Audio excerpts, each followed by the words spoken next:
Bugün aşka bakış açını tamamıyla değiştirmeye geldim. Ama sen kendi bakış açın hakkında iddialıysan, benimkisi asla değişmez diyorsan, hadi bir iddiaya girelim. Birazcık izle. Fikrin değişmezse yorumlara bekliyorum. İşsiz sohbetlere hoş geldin. Şimdi eğer videom sarsılmaz bir romantiğin önüne düştüyse bu videonun duygularını biraz incitecek. Baştan özür diliyorum.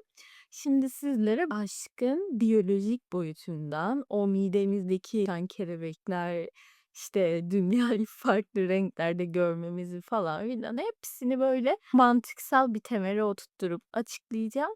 Sonra da böyle yıllar yıllar önce lisedeyken biyoloji hocamızın bizi götürdüğü bir seminerde öğrendiğim aşktan kurtulma tekniğini anlatacağım. Yani tabii insan her zaman istediği insana aşık olmuyor. Hatta çoğunlukla kendisine uygun olmayan kişilere aşık oluyor. Bunun nedenini de konuşuyor olacağız biraz sonra. Heyecanlı mısınız? Ben biraz heyecanlıyım. Öyleyse başlayalım. Şimdi MHC diye bir gen var. Ne bu MHC genleri? Daha doğrusu bunlar tek gen değil, birkaç tane farklı gen var. MHC genleri deniyor buna. Nedir bu MHC genleri? Major histocompatibility kompleks. Bu normalinde ne işe yarıyor bu genler? Temelinde şöyle söyleyebiliriz. Bağışıklık sistemimizin kendi hücrelerini tanımasına yarıyor. Bu genin değişik özelliklerinden bahsedeceğim size. Öncelikle bu genler tüm bir insan genomundaki en poliformik yani en çeşitli yapıda bulunabilen genler. Ne demek istiyorum? Binlerce, milyonlarca varyasyonu var. Yani her insanda aynı parmak izi gibi birbirinden farklı. İnsanların hücresel düzeyde kendi hücrelerini tanıyabilmesine yardımcı oluyor bu genetik çeşitlilik. Şimdi biz bunu günlük hayatta nerelerde kullanıyoruz? En çok organ nakli sırasında bakılıyor. Yani organ nakli sırasında tamamen birebir uyumlu olması beklenmiyor tabii ama donör ve alıcı arasındaki bu MHC genlerinin birbirlerine çok yüksek oranda benzemesi bekleniyor. Ah, şimdi gelelim olayın en can alıcı böyle zurnanın zırt dediği yere. Şimdi peki bizim vücudumuz bu geni nerede kullanıyor? Evrimsel eş seçiminde kullanıyor. Şimdi neden bizim böyle bir mekanizmaya ihtiyacımız olduğuyla başlayalım. İnsanlar memeli bir organizma. Bunda hemfikiriz. Yani bir partner seçip o partnerle hücre değiştirerek yeni yavrular meydana getirmek üzerine bir yaşam döngüsü var. Ve bunu yaparken de bizim bedenimiz evrimsel olarak meydana gelecek canlının en büyük, en fazla genetik çeşitlilikle doğmasını istiyor. Yani hemen hemen benzer genlere sahip bireylerin eşleşmesindense birbirinden genetik olarak tamamen farklı bireylerin eşleşmesi bizim evrimsel bazda yani bedenimizin memeli organizma yapımızın daha güvenli bulduğu bir yapı. İşte MHC genlerini de burada kullanıyor. Yani vücudumuz bizden genetik olarak en farklı bireyi seçip onunla eşleşiyor hücresel bazda. İşte biz de buna aşk diyoruz. Şimdi şöyle diyeceksiniz. Hayır o kadar basit değil benim kalbim yanıyor falan. Hepsini anlatacağım, hepsini anlatacağım. Hepsinin bir açıklaması var burada. Önce sakin sakin bir deneyden bahsetmek istiyorum. Bir biyolog abimiz var, Klaus Wiederkind. Bu abimiz 1995 yılında öğrencilerle bir deney yapıyor. 49 tane kadın öğrenci, 44 tane erkek öğrenciyle bir deney yapıyor. Deney nasıl işliyor? Öncelikle bu öğrencilerin genetik analizini yapıyorlar. Sonrasında erkek öğrencilere ait kullanılmış tişörtleri kadın öğrencilere koklatıyorlar ve soruyorlar. Hangi kokuyu daha çekici buldun? Deney bu kadar basit. Ama sonrasında elde ettikleri sonuçlar şaşırtıcı. Kadın öğrenciler genetik olarak kendilerinden en farklı, genetik havuzlarında bulunmayan genlere sahip kişileri daha çekici bulduklarını ifade ediyorlar. Yani bu MHC genlerimizin en farklı olduğu kişiye çekildiğimizin zaten bilimsel bir kanıtı ve bu deney 1995 yılında yapılmış 31 sene önce. Yani danışkın aslında hücresel bir reaksiyon olduğunu zaten anlayabiliyoruz. Şimdi ben size hücresel boyutta aşık hissettiğimizde başımıza neler geldiğini anlatacağım. Yani aşkı biraz bilimselleştireceğiz. Sonrasında da size kurtulma mekanizmasını anlatacağım. Bence eğlenceli olacak. Dedik ki hayatta kalma kapasitesi en güçlü bireyi üretmek için biyolojik çeşitlilik arayan ilkel ama bilge kişiliğimiz kendimizden en farklı olanı seçip ona aşık oluyor. Aldık bunu cebimize koyduk. Peki vücudumuzda neler oluyor bu sırada? Şimdi ben demiyorum. Bunu Harvard Üniversitesi'nde yapılan bir araştırma söylemiş. Aşk bedenimizdeki ödül mekanizmasını tetikliyor biyolojik olarak. Bir insanın aşık olduğu, aşık hissettiği evrede beyninden salgılanan dopamin, kokain bağımlısı birinin aynı bölgeden salgılanıyor. Beynin ventral tegmental alanında. Eğer kokain bağımlısı olsanız da dopamin salgılanıyor, aşık olsanız da dopamin salgılanıyor. Yani buradan şöyle söyleyebiliriz. Vücudumuz bir yavru dünyaya getirmek için bir kişiye belirli bir süreliğine uyuşturucu muamelesi yapıyor ve siz o anda sanki bir madde bağımlısı gibi bir psikolojiye bürünüyorsunuz. Bence çok sağlıksız duruyor bu açıdan bakınca. Şimdi diğerlerine bakalım. Peki ya size serotonin desem? Hani mutluluk hormonu olan. Şey diyorsunuz değil mi? Yükselir ya yükselir tabii aşık olunca yükseliyor falan. Düşer. Hatta öyle bir dramatik düşer ki aşık olduğunuz zaman vücudunuzda bulunan serotonin seviyesi bir OKB hastası yani obsesif kompulsif bozukluğu olan bir bireyle aynı seviyelere tekabül ediyor. Yani, hani, o kişiyi obsesyon haline getiriyorsunuz, yani, getiriyorsunuz aşık olduğumda ya da, işte, onu görmeden yapamıyorum falan bir yerlere getiriyoruz ya, aslında orada beynimiz biyolojik olarak geçici süreliğine bir OKB yani obsesif kompulsif bozukluğa benzer duygu durumu yaratıyor. Çünkü vücudunuzda mutluluk hormonu seviyesi aşırı düşüyor. Başka bir tanesine geçeceğiz şimdi. Hani, böyle, insanlara romantik olmak için birbirlerine sordukları bir soru var ya, "İlk görüşte aşka inanır mısın?" Şimdi bana sorduğumuzu düşüneyim. İlk görüşte aşka inanır mıyım? İnanırım. Neden? Çünkü biyolojik olarak kanıtlanmış. Nasıl? Şimdi vücutta feniletilamin diye bir molekül var. Bu bir çeşit amfetamin. Ne demek istiyorum? Yani bir uyarıcı. Aşık olduğumuzda feniletilamin seviyeleri yükseliyor. Bu ne demek oluyor? O kişiyi gördüğünüzde vücudunuzda heyecan ve enerji uyanıyor. Ve da aslında ilk görüşte aşkın açıklanan mekanizması. Peki ben aşık oldum. İşte vücudumda dopamin, serotonin, feniletilamin, bir sürü diğer farklı hormon ve nörotransmitter madde coştu böyle. Vücudum deliler gibi tepki veriyor. Bu sırada uslanmaz bir düzen bekçisi olan beynim aşk konusunda ne düşünüyor? Şey mi diyor ki acaba?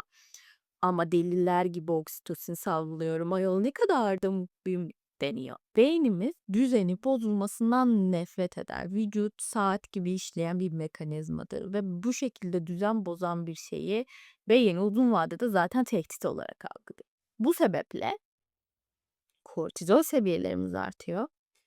Vücudumuz kortizol ve adrenalin salgılıyor. Savaş ve kaç mekanizmasına giriyor ve stres seviyemiz artıyor. Aslında aşk bizde sekonder bazda bir strese sebebiyet veriyor.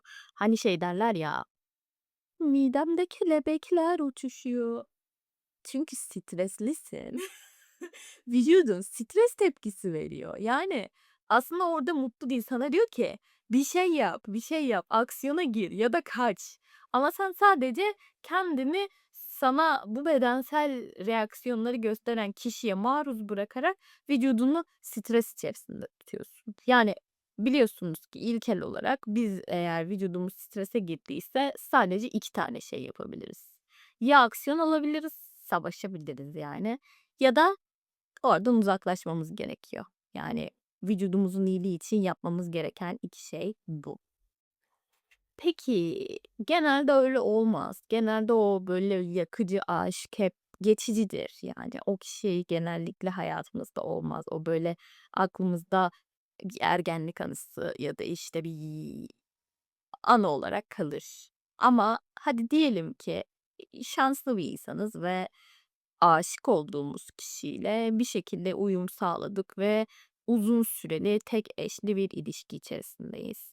O şekilde olduğu zaman da aşkın 3. evresine geçiyoruz. Artık o yıkıcı ve yakıcı olan istek ve hormonal seviyeler tamamen azalıyor. Yani aslında aşk diye tanımladığımız duygu durumunu kaybediyoruz. Ne oluyor? Oksitosin seviyeleri artıyor. Oksitosin zaten biliyorsunuz ki memelilerde bağlanmayı sağlayan hormon. Mesela bir ortamda bir bebek varsa da yavru bakımını sağlayabilmek için oksitosin seviyesi artar. Aynı şekilde ortamda uzun süreli bir partner varsa da partnere bağlanmayı arttırabilmek için oksitosin seviyesi artar. Yani biz o yakıcı aşk durumundan kurtulduğumuzda diğer tarafta sevgi ve bağlılığa dayanan bir ilişki ortaya koyuyoruz. Vazopresin, bu da bir çeşit nörotransmitter ve bu da diğer partneri koruma içgüdüsünü uyaran bir hormon. Yani ne oluyor? Eğer biz o yakıcı ve yıkıcı tensel çekimi hissettiğimiz, aşık olduğumuz kişiyle çok fazla zaman geçirirsek, onunla tek eşli ve uzun ömürlü bir ilişki içerisinde olursak, bu başka bir şeye evriliyor. İsmine aşk diyemeyeceğimiz, çünkü aynı mekanizmaları çalıştırmayan başka bir şeye evriliyor. Yani aşk kalıcı bir duygu değildir. Bunu size özellikle söylemek istiyorum, çünkü aşk için saçma şeyler yapmayalım diye. O zaten geçiyor bakın. O kişiyi elde etseniz de geçiyor, etmeseniz de geçiyor. Yani vücudun o hormonal seviyeyi koruması maksimum 5 yıl, yani o kadar koruyabiliyor. Onun sonrasında her şey stabilize oluyor. Tekrar bir noktaya parmak basmak isterim. Dikkat ederseniz ki aşkın son fazında, uzun ve stabil ilişki evresinde asla ve asla oksitosinden falan bahsetmedim. Yani, hani, şurada uslanmaz romantikler bana şey diyebilir: "Hayır, ben partnerime hâlâ ilk günkü gibi aşığım." Değilsin efendim. Ya, öyle bir şey mümkün değil. Hücresel bazda mümkün değil. Bir insana karşı saygı, sevgi ve sadakat hissedersin. Onu koruma içgüdüsüyle dolu olursun. Bu hormonları vücudunda tutuyor olabilirsin. Ama o ilk günkü hissettiğin yakıcı aşk ve çekimi 5 yıldan fazla koruyabileceğimi sanmıyorum. Böyle bir şey yok. Yani şimdi buraya insan ilişkilerine dayalı bir cümle oturtturmaya çalışırsak diyebiliriz ki tensel çekime dayalı o ateşleyici ilişki değil, karşılıklı saygı, sevgi ve güvene bağlı olan o stabil ilişki kalıcıdır. Diğeri heyecanlı ama geçicidir. Şimdi tabii tabii aşkı hissetmek güzel vesaire diyebiliriz ama aşk tehlikelidir. Neden tehlikelidir? Şimdi onun üzerine beraber bir mantık yürütelim istiyorum. Şöyle düşünün, son dönemlerde yapılan, hatta son dönemlerde değil, bu bayağı uzun süredir bilinen bir gerçek. Genetik araştırmalarda sadece saç rengimiz, göz rengimiz, ten rengimiz değil, zekamız, mizacımız, olayları işleme kapasitemiz ve aslında hayata karşı duruşumuzun temeli DNA'mızdan geliyor. Aslında her şeyi kalıtan bir gen var. Yani biz bu MHC genleri aracılığıyla kendimize en az benzeyen kişiyi partner olarak seçiyoruz ya. Heh, işte o kişi aslında her açıdan, kafa yapısı anlamında da, işte fiziksel görüntü anlamında da bizde olmayan şeylere sahip kişidir. Yani aslında bizimle taban tabana zıt, bizimle hiçbir alakası olmayan birine aşık oluyoruz. Yani, hani, kendimize taban tabana zıt birine de bu şekilde güçlü duygular hissetmek bana nereden baksanız tehlikeli geliyor. İkinci olarak da ondan zaten bahsettim. Dedim ki vücudumuz eriştiği hormonal seviyelere istinaden bir obsesif kompulsif bozukluk tanısı almış birey gibi davranıyor. Siz birisine karşı böyle bir obsesyon ve bağımlılık geliştirmenin sağlıklı olacağını düşünüyor musunuz? Ben düşünmüyorum. Şimdi şeyi de söylemeden geçmeyeyim. Hani doğru kişi değil falan diyorum ya. Aslında evrimsel olarak şöyle bir sonuca varabiliriz. Bebek yapmak için doğru bir kişi. Bebek yapmak için mantıklı, güçlü bir genetik yapıya sahip olacak bir yavru üretebilirsiniz o kişiyi ama hayat geçirmek için ne kadar doğru, orası tartışılır. Peki, tamam, okay, aşık olduk böyle, geldi başımıza böyle bir şey. Nasıl kurtulacağız abi biz bu işten? İstemiyorum belki ben de öyle biriyle birlikte olmak ki genelde herkesin başına gelebilecek bir durum. Buna da şöyle bir örnek vereceğim. Ben lisedeyken dediğim gibi biyoloji öğretmenimiz bizi bir seminere götürmüştü. Bir üniversitedeydi seminer. Bir biyolog konuşuyordu aşk hakkında. Orada şöyle demişti o kişi. Eğer aşık olduğunuzu hissediyorsanız ve o kişiyi unutmak, o kişiye bağlanmamak istiyorsanız kendinizi kandırmadan bütün kaynakları engelleyerek bakın şöyle demiyorum işte elinizde resimleri varsa resimlerinizi silin. Eğer onu göreceğiniz bir yerde bulunmanız gerekiyorsa okul dahi olsa bir hafta okula gitmeyin. Ya da işte yani bir hafta o kişiye asla maruz kalmamanız gerekiyor. Bir kere bile maruz kalmamanız gerekiyor. Yüzünü görmemeniz, sesini duymamanız, hatıralarına, hediyelerine, eşyalarına vesairelerine hiçbir şeyine maruz kalmadan bir hafta geçirmeniz gerekiyor. İlk başta zor olabilir o bağımlılık oluşturma mekanizmalarından vesaireden dolayı. Ama bir haftanın sonunda vücudunuz o hormon seviyelerini koruyamayacak seviyeye geliyor ve sizin o kişiye karşı hassasiyetiniz düşüyor ve azalıyor. Şimdi şey olabilir, yoksunluk krizi. Olur mu? Olur. Nasıl aşarız? Tartıştık ve konuştuk. Dedik ki işte oksitosinle alakası var, dopaminle alakası var vesaire. Ama serotonin seviyelerini düşürüyor dedik. Yani biz mutlu hissetmiyoruz aşıkken. İşte bu yoksunluk anında da serotonin mekanizmasından eee, yararlanabiliriz. Kendimize serotonin salgılatacak farklı uğraşlar içinde bulunmak, sosyalleşmek, sevdiğimiz arkadaşlarımızla vakit geçirmek, tatil yapmak, bir etkinliğe katılmak. Sizi ne mutlu ediyorsa, size ne huzurlu hissettiriyorsa ona kendinizi maruz bırakmak ama yalnız kalmadan. Vücudunuzu serotonin açısından besleyeceği için aşk hastalığından kurtulmanıza yardımcı olacaktır efendim. Umarım videomu faydalı, eğlenceli ve keyifli bulmuşsundur. Gerçekten söylediğim hiçbir şey uydurmadım. Hepsi kanıta ve delile dayalı şeylerdir. Umarım aşk konusundaki bakış açını değiştirebilmişimdir.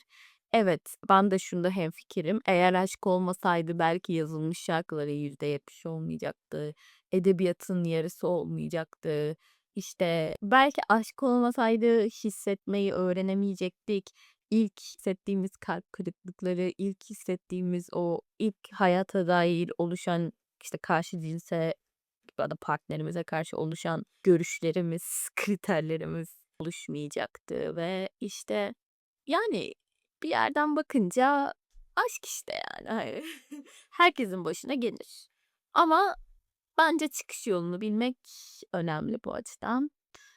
Umarım videomu beğenmişsinizdir. Gerçekten yorumlarınızı bekliyorum ama gerçekten bekliyorum yani. Bir sonraki videolarımda yeniden görüşene kadar kendinize iyi bakınız. Hoşça kalın.